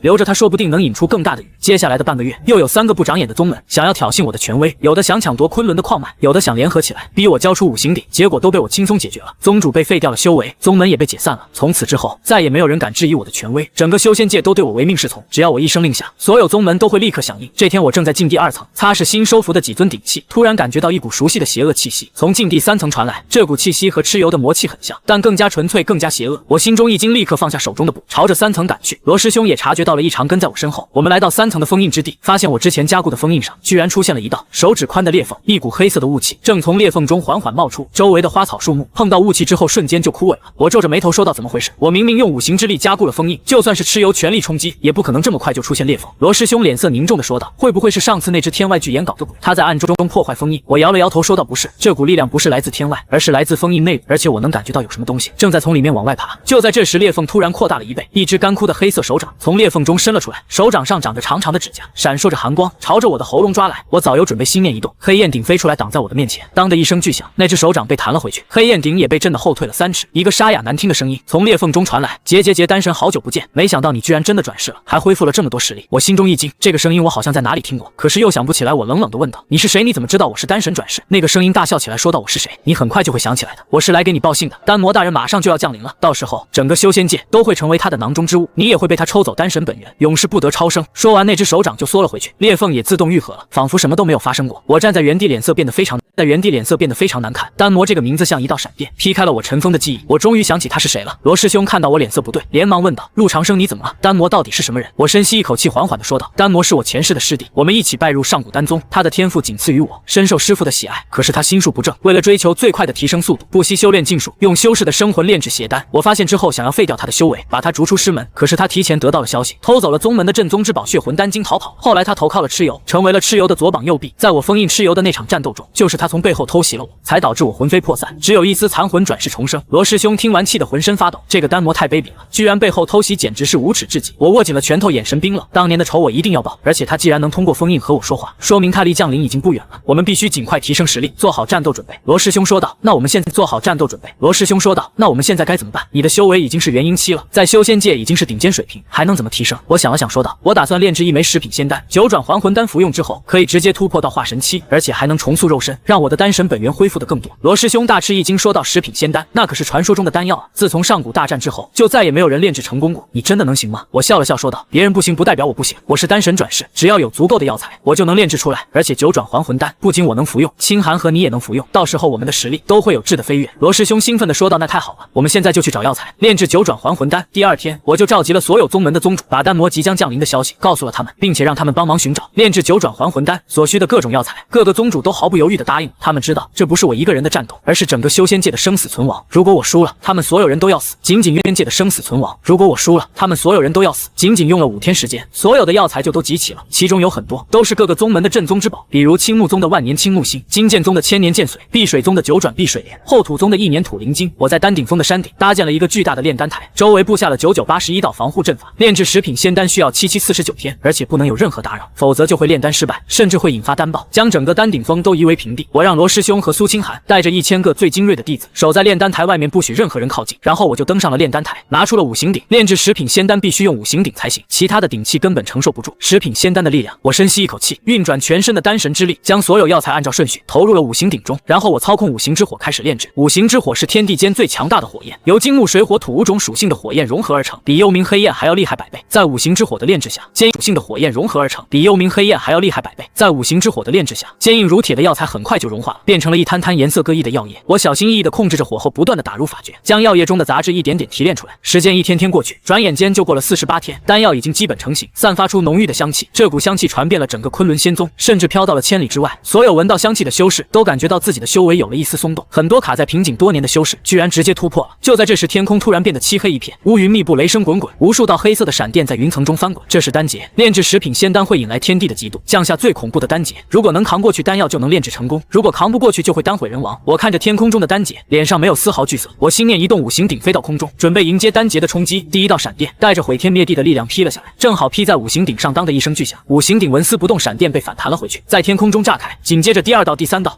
无数道闪电接连不断的劈下来，都被五行鼎稳稳的挡住了。就在最后一道，也是最强大的一道，闪电劈下来的时候，一个黑色的身影突然从云层中窜了出来，朝着我拍出一掌。掌风带着浓郁的魔气，速度快得惊人。我心中一惊，连忙转身抵挡，可是还是晚了一步，被他一掌拍在胸口。我喷出一大口鲜血倒飞出去，重重的摔在炼丹台上。那个黑色的身影趁机朝着五行鼎扑去，想要抢走里面的九转还魂丹。就在这时，苏清寒冲了上来，挡在了五行鼎前面。那个黑色的身影毫不犹豫的朝着苏清寒拍出一掌，这一掌的威力足以将一个化神期修士拍成肉泥。我大喊一声：“清寒小心！”想要冲过去救他已经来不及了。就在手掌快要击中苏清寒的时候，他的身上突然爆发出耀眼的绿色光芒，一股神圣而强大的力量从他的体内涌出，形成了一个绿色的护罩。那个黑色的身影的手掌拍在护罩上，发出一声巨响，他自己反而被震飞出去，重重的摔在地上。我大吃一惊，这股力量是药神之力，难道苏清寒是上古药神的转世？就在这时，苏清寒的眼睛变成了碧绿色，他的脑海里涌入了无数古老的信息，他的气质也发生了翻天覆地的变化，变得无比威严，仿佛是高高在上的神明。他看着那个黑色的身影，淡淡的开口：“丹魔的走狗也敢在这里放肆？”那个黑色的身影脸上露出了恐惧的神情，他颤抖着说道：“药神，你居然也转世了？不可能，这不可能！”苏清寒没有理会他，随手一挥，无数道绿色的藤蔓从地面长出，缠住了那个黑色的身影。藤蔓上长满了尖刺，深深的刺进了他的肉里。我趁机走上前，一脚踩住他的胸口，冷冷的问道：“你是谁？丹魔在哪里？他什么时候会降临？”那个黑色的身影咬着牙说道：“我是丹魔大人的左护法黑煞，丹魔大人已经在上界打开了通道，3天之后就会带着100万魔兵降临修仙界，你们都要死。”说完，他就咬碎了嘴里的毒药，七窍流血而死。我走到苏清寒身边，看着他：“来，我们一同服下这枚丹药，让修为再上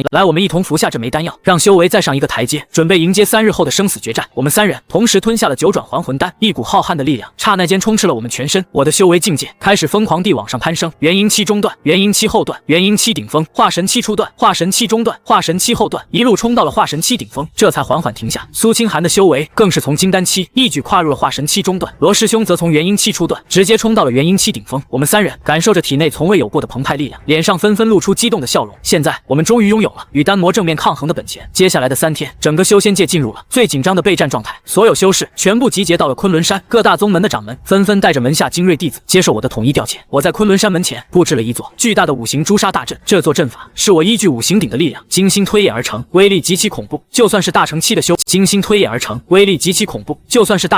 士一旦陷入阵中也很难脱身。第3日清晨，天空骤然变得漆黑无比，无数道黑色的空间裂缝在苍穹之上蔓延开来，密密麻麻的魔兵从裂缝中蜂拥而出，遮蔽了日光，根本望不到尽头。领头的是一名身披黑色长袍的男子，他脸上戴着一只青铜面具，只露出一双冰冷刺骨的眼睛，从他身上散发出了大成期初段的恐怖威压。他便是丹魔。丹魔盯着我，发出阴冷的笑声：“好师兄，好久不见啊！没想到你不但转世重生，还找到了药神的转世之人，真是让我意外。”我冷冷地看着他，开口道：“丹魔，当年你背叛我，背叛师门，投靠蚩尤，害死无数同门师兄弟，这笔血债，今天我们该好好清算一下了。”丹魔放声大笑：“清算？你有什么资格跟我清算？当年我能杀你一次，今天就能再杀你一次，而且这次我要让你形神俱灭，永远无法超生。”话音刚落，他大手一挥，100万魔兵如决堤洪水般朝着昆仑山疯狂涌来。我暴喝一声：“结威！”100万魔兵如决堤洪水般朝着昆仑山疯狂涌来。我暴喝一声：“结阵！”所有修士立刻按照事先部署，迅速进入五行朱砂阵。无数道色彩各异的光芒从大阵中激射而出，迎向了魔兵。魔兵成片成片的倒下，可他们的数量实在太过庞大，杀完一波又涌上来一波，仿佛永远杀不完。丹魔看着眼前这一幕，脸上毫无表情。他缓缓抬起右手，掌心出现了一只漆黑的丹炉。这只丹炉与我的黑焰鼎一模一样，只是通体漆黑，散发着浓烈的邪气。这是他利用无数生魂祭炼出的本命丹炉万魂鼎，威力丝毫不亚于我的五行鼎。丹魔催动万魂鼎，朝着五行朱砂阵狠狠砸去。万魂鼎在空中瞬间膨胀数倍，携带着万钧之力，重重砸在阵法的护罩上。咔嚓一声脆响，护罩表面出现了无数裂痕，眼看就要彻底碎裂。我心头一紧，立刻飞身而起，催动五行鼎挡住了万魂鼎的第2击。当的一声震天巨响，我和丹魔同时被震得向后连退数步。丹魔冷笑一声：“好师兄，你的实力确实比我想象中更强，不过你该不会以为这样就能赢我吧？太天真了。”说罢，他再次催动万魂鼎朝我猛攻过来，我也催动五行鼎迎了上去。2只巨鼎在空中不断碰撞，发出震耳欲聋的轰鸣，整片天空都被鼎身碰撞迸发的光芒照得通亮。苏清寒和罗师兄也飞身赶来助我对付丹魔。苏清寒催动药神之力，打出一道道翠绿光芒，净化着丹魔身上的魔气。罗师兄则操控血魂鼎，不断寻找丹魔的破绽发起攻击。可丹魔的实力实在太过强悍，我们3人联手也只能勉强与他战成平手，根本无法伤到他分毫。就在这时，丹魔突然施展出了血丹经中的禁忌秘术万魂是天。万魂鼎中飞出了无数怨灵，这些怨灵全是他这些年来残害的修士，每一个都充满滔天怨气，怨灵铺天盖地朝我们扑来，所过之处一切都被腐蚀殆尽。五行朱砂阵的护罩瞬间就被撕碎，无数修士被怨灵吞噬，发出凄厉的惨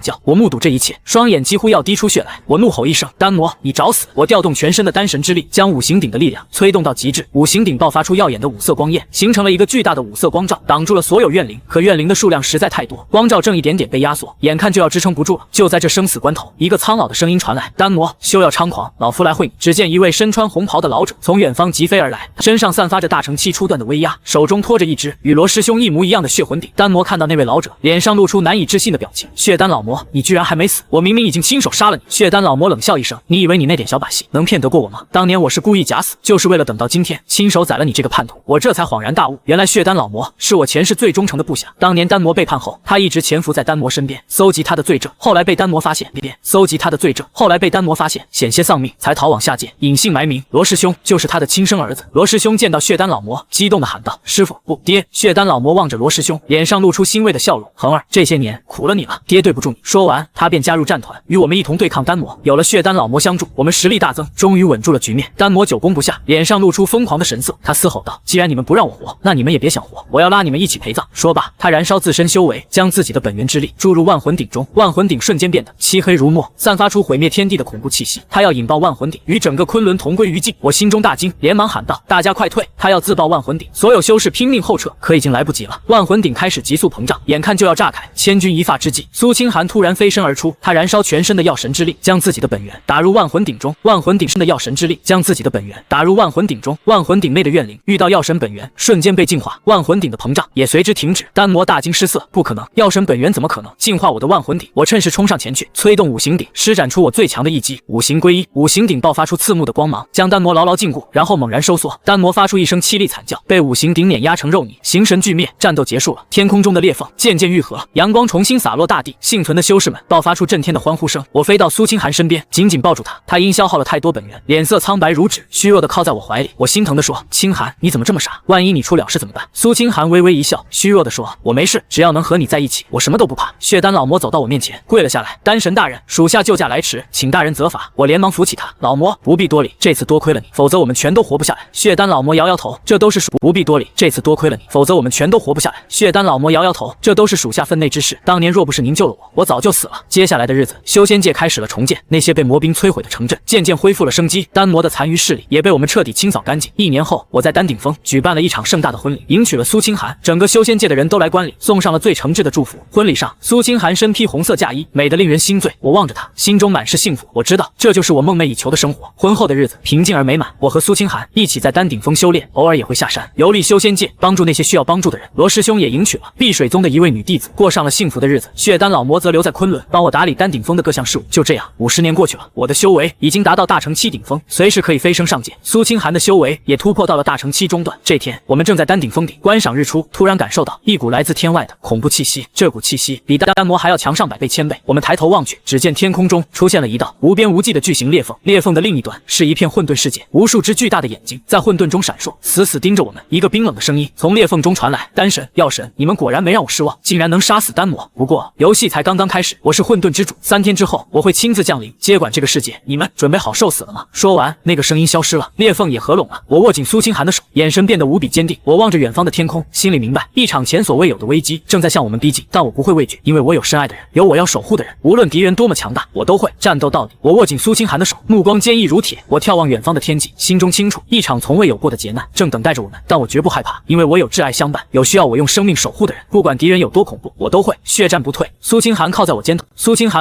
头，掌心传来温暖的热度，他轻声说道：“无论去哪里，我都陪着你。”罗师兄也走过来，拍了拍我的肩膀，脸上毫无惧色。他说：“我们是兄弟，要死一起死。”血丹老魔跟着点头，眼神凝重却满是决然。他说：“当年我没能护住丹神大人，这一次就算搭上老命，也绝不让任何人伤您分毫。”消息如野火般，瞬间传遍整个修仙界。刚刚恢复宁静的大地再次陷入恐慌，无数修士拖家带口，想要逃往昆仑避难，也有一些胆小宗门悄悄收拾家当，准备躲进深山老林，苟且偷生。各大宗门的掌门再次火速赶到昆仑，这一次他们没带任何贺礼，脸上只有恐惧和绝望。青木宗主第一个跪倒在我面前，声音颤抖着说：“陆长生大人，求您救救我们，我们不想死啊！”金剑宗主也跟着跪下：“是啊，陆长生大人，您是修仙界的救世主，只有您能打败混沌之主。”其他宗主也纷纷跪倒，齐声哀求着我。我看着他们，心中叹了口气。我扶起青木宗主，沉声说道：“叹了口气。”我扶起青木宗主，沉声说道：“大家都起来吧，我不会丢下修仙界不管。混沌之主虽然强大，但我们并非没有一战之力，只要我们万众一心，就一定能战胜他。”听了我的话，众宗主脸上才浮现出一丝希望，他们纷纷起身，表示愿意听从我的一切调遣，就算拼光整个宗门，也绝不退缩。接下来的3天，整个昆仑进入最高警戒状态。我将所有修士分成3队，第一队由罗师兄带领，负责加固昆仑的护山大阵；第2队由血丹老魔带领，负责炼制破邪丹和回春丹；第3队由丹晨子带领，负责巡逻警戒，防止混沌之主提前偷袭。我则与苏清寒一起来到丹顶峰禁地第3层，我要在这里彻底解开五行鼎的秘密。之前我一直觉得五行鼎的威力远不止如此，它能轻易封印蚩尤，击败天阴魔帝和丹魔。魔，绝不只是普通上古灵气那么简单。我将五行鼎置于地面，运转全身丹神之力注入鼎中，五行鼎立刻爆发出耀眼的五色光芒，缓缓悬浮于空。鼎身上的古老符文，耀眼的五色光芒缓缓悬浮于空。鼎身上的古老符文开始逐个亮起，在空中旋转飞舞，形成一个巨大的五行阵图。苏清寒也催动药神之力，将绿色的生命之光注入阵图之中，阵图的光芒变得更加柔和，也更加璀璨。就在这时，我的脑海中突然涌入了无数古老的信息，一段比上古大战还要久远的记忆终于被揭开。原来五行鼎根本不是上古法宝，而是混沌初开始天地间诞生的第一件至宝——混沌丹炉的碎片。当年混沌魔神诞生，企图吞噬整个宇宙，创世神为阻止他，用自己的身体化作3000世界，又将混沌丹炉打碎成5块，分别封印在5个不同的下界，用来镇压混沌魔神的本源力量。而我和苏清寒也并非普通转世，我们是创世神的2道神魂，分别化身为丹神和药神，负责守护混沌丹炉的碎片，等待着彻底消灭混沌魔神的那一天。我和苏清寒对视一眼，都从对方眼中看到了震惊。原来我们的命运从混沌初开始便已注定。就在这时，五行鼎突然剧烈震动起来。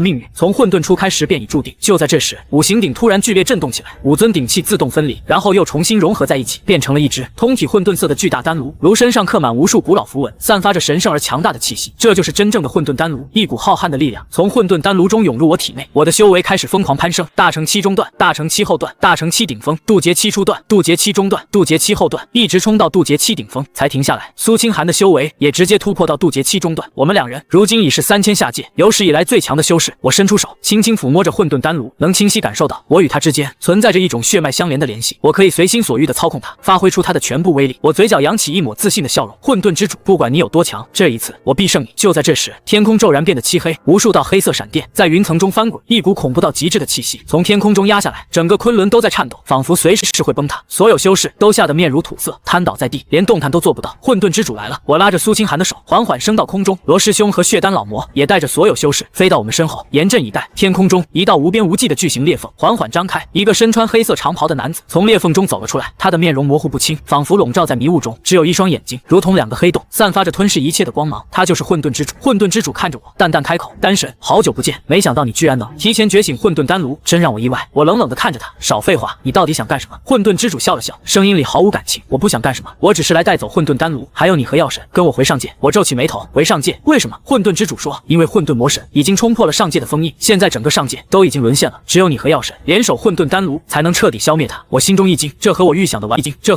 完全不同。我以为他是来毁灭修仙界的，没想到他竟是来求援的。苏清寒也露出惊讶之色，显然也没料到会是这样。混沌之主似乎看穿了我的心思，他叹了口气说：“我知道你不信我，但我说的都是真的。当年创世神牺牲自己，封印了混沌魔神，但他的力量一直在缓慢恢复。50年前，他冲破了第1道封印，派出了蚩尤和丹魔来下界抢夺混沌丹炉。幸好你及时觉醒，打败了他们，不然现在整个3000下界早已是人间炼狱。我仍有疑虑，你既然是上界的守护者，为什么之前要威胁我们，说要接管这个世界？”混沌之主苦笑一声：“我那是在考验你，如果连这点威胁都承受不住，那你根本没资格与混沌魔神战斗。而且我也想看看你有没有勇气，为了守护修仙界，与我这个看似强大的敌人血战到底。”就在这时，远方的天空突然出现了无数道黑色身影，为首的是一名长着3只眼睛的男子，他身上散发着大成期顶峰的威压。他看到混沌之主，脸上露出风的威压，他看到混沌之主脸上露出狰狞的笑容。混沌之主，你果然在这里，没想到你居然背叛魔神大人，想与这些下界的废物联手，真是可笑。混沌之主脸色一变，沉声道：“三眼魔将，你竟敢追来！”三眼魔将大笑：“魔神大人早就料到你会背叛他，所以特意派我来取你狗命，顺便把混沌丹炉还有丹神和药神一起带回去。”说完，他大手一挥，身后的无数魔兵如潮水般朝我们冲了过来。我冷哼一声，心念一动，混沌丹炉立刻飞到空中，喷出一道五色火焰，朝魔兵射去。五色火焰所过之处，魔兵瞬间化为灰烬，连一丝痕迹都没留下。三眼魔将脸上的笑容瞬间凝固，他难以置信地看着我：“你居然能发挥出混沌丹炉的全部力量，这不可能！”我冷笑一声：“没有什么不可能，今天就是你的死期。”说罢，我催动混沌丹炉朝三眼魔将砸去。三眼魔将脸色大变，连忙举起手中的3尖2刃刀，格挡！当的一声巨响，3尖2刃刀瞬间断裂，混沌丹炉重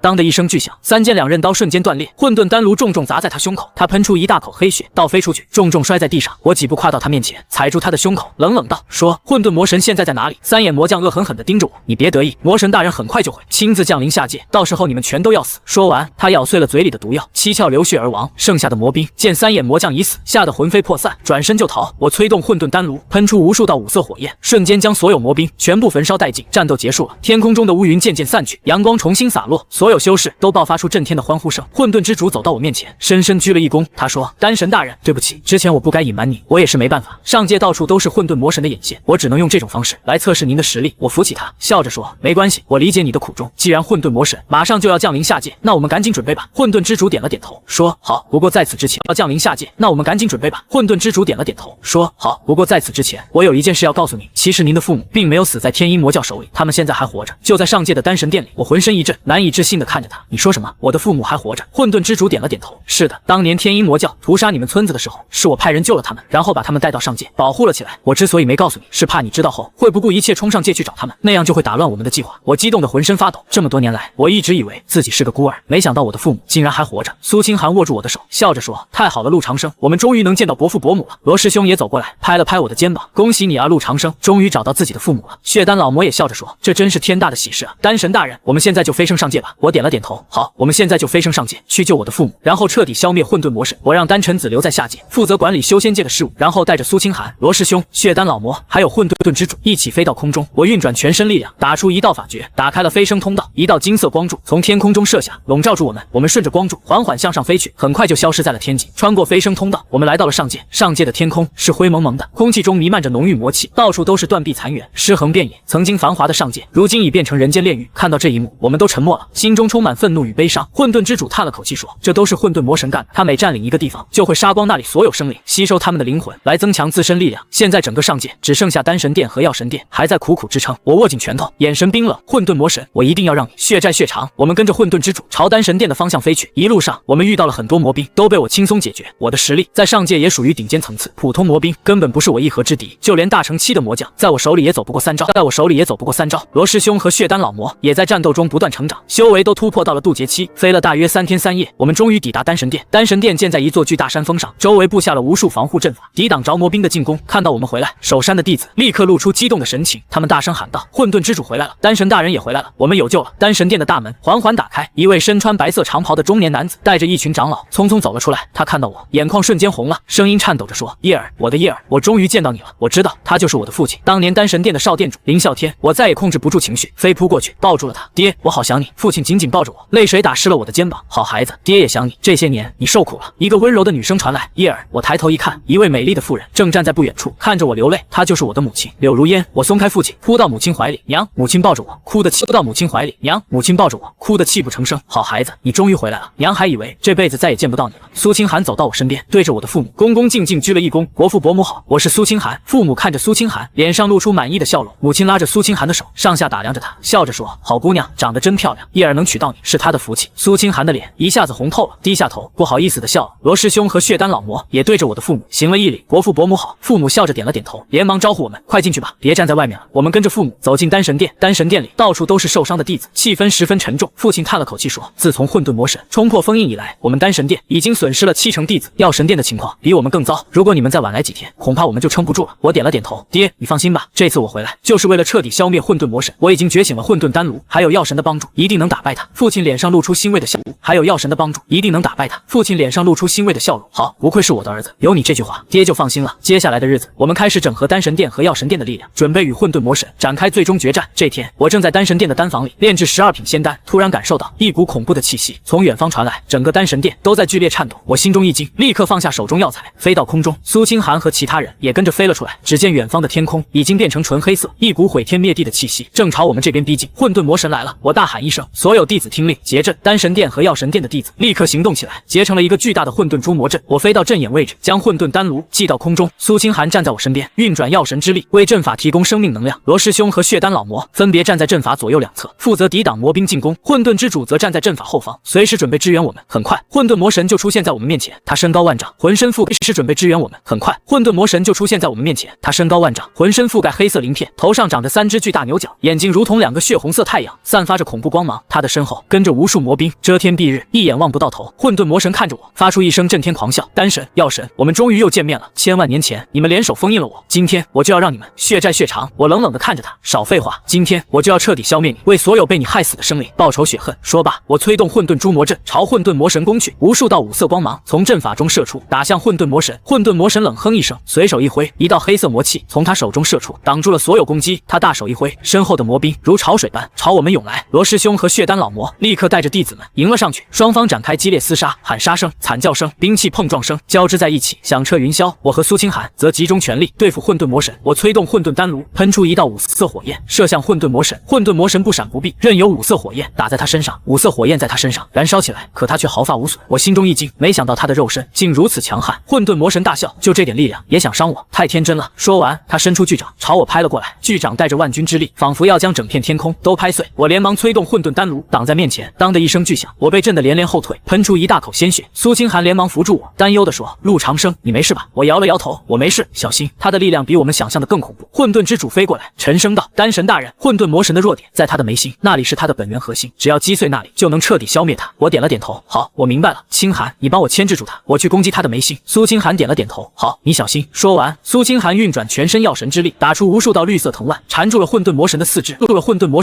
混沌魔神怒吼一声，奋力挣扎，藤蔓一根根断裂，但很快又有新藤蔓生长出来，缠住了他。我抓住这个机会，运转全身力量，将所有力量都注入混沌丹炉中。混沌丹炉爆发出耀眼光芒，变得无比巨大。我催动混沌丹炉朝混沌魔神的眉心狠狠砸去。混沌魔神脸色大变，想要躲闪，却被苏清寒的藤蔓缠住，根本动弹不得，只能眼睁睁看着混沌丹炉砸在他眉心。轰的一声巨响，混沌魔神的眉心出现了一道巨大裂缝，黑色血液从裂缝中喷涌而出，他发出一声凄厉惨叫，身体开始一点点崩溃。可就在这时，混沌魔神身上突然爆发出一股更恐怖的力量，他的身体开始急速膨胀。他狞笑着说：“既然我活不成，那你们也别想活，我要拉你们一起陪葬。”我心中一惊，不好，他要自爆本源。如果他自爆成功，整个上界和下界都会被彻底毁灭，千钧一发之际，我脑海中突然响起创世神的声音：“孩子，用你的